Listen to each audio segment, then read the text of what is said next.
Assalamualaikum warahmatullahi wabarakatuh.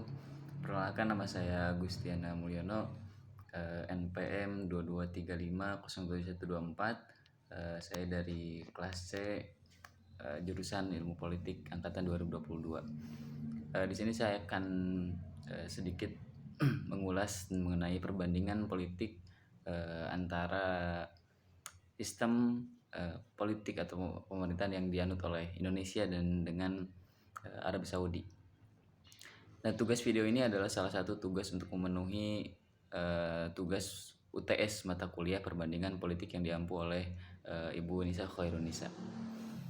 Oke, sebelum kita masuk ke perbandingan politik antara sistem politik Indonesia dan Singapura dan Arab Saudi, kita mengetahui bahwa perbandingan politik adalah suatu proses untuk menguraikan hal-hal yang bersangkutan dengan politik, untuk menemukan persamaan dan perbedaan di antara apa yang kita perbandingkan gitu.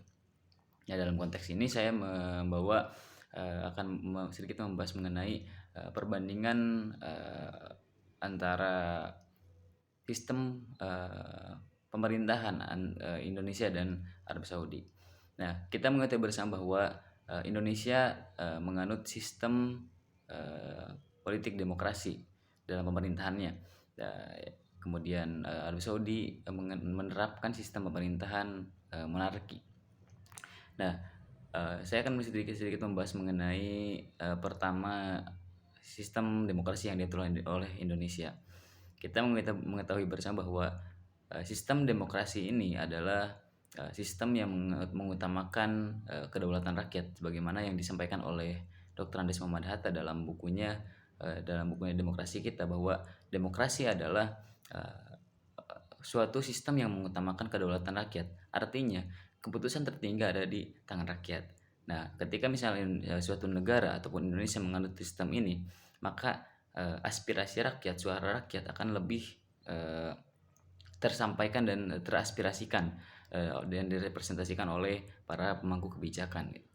Dan dalam pemungutan keputusan pun masyarakat akan lebih mempunyai hak dalam menentukan siapa yang akan menjadi wakilnya ataupun yang akan menjadi pemimpinnya di pemerintahan.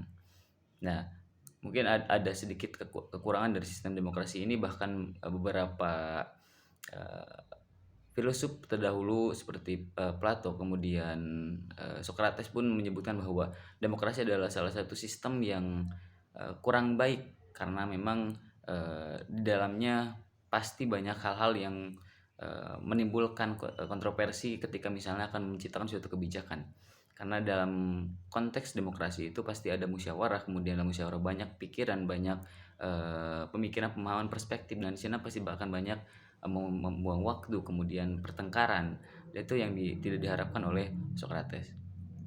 Nah, dalam sistem demokrasi yang dianut oleh Indonesia, ketika misalnya akan ada pemilihan kepala negara ataupun kepala daerah, maka diadakan pemilu ataupun pilkada. Dalam artian di sini rakyat langsung memilih siapa yang akan menjadi pemimpinnya.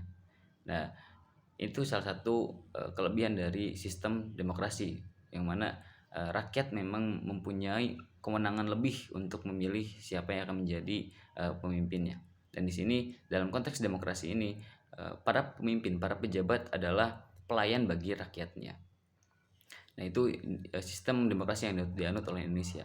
Selanjutnya ada sistem monarki yang dianut oleh Arab Saudi.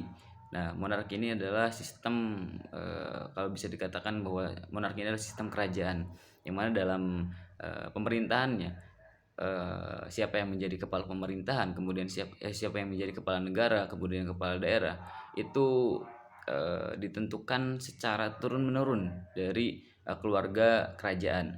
Nah, ini berbanding terbalik dengan apa yang dianut oleh sistem Indonesia. Kemarin Indonesia menganut sistem demokrasi, pemilihan secara langsung oleh rakyat, sedangkan di Arab Saudi dengan sistem yang monarki, pemilihannya secara turun-menurun. Siapa yang menjadi keluarga dari kerajaan, maka dia akan menjadi pemimpin di suatu negara, termasuk di Arab Saudi dan banyak negara lain yang menganut sistem monarki ini.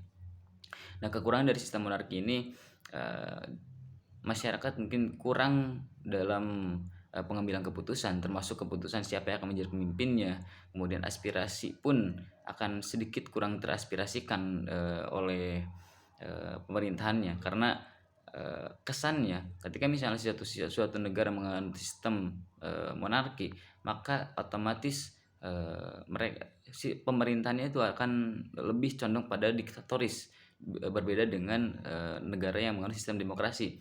Maka pengambilan keputusan pun akan secara demokrasi, berbeda dengan negara yang menganut sistem monarki atau kerajaan, maka akan lebih otoriter dalam pengambilan keputusannya.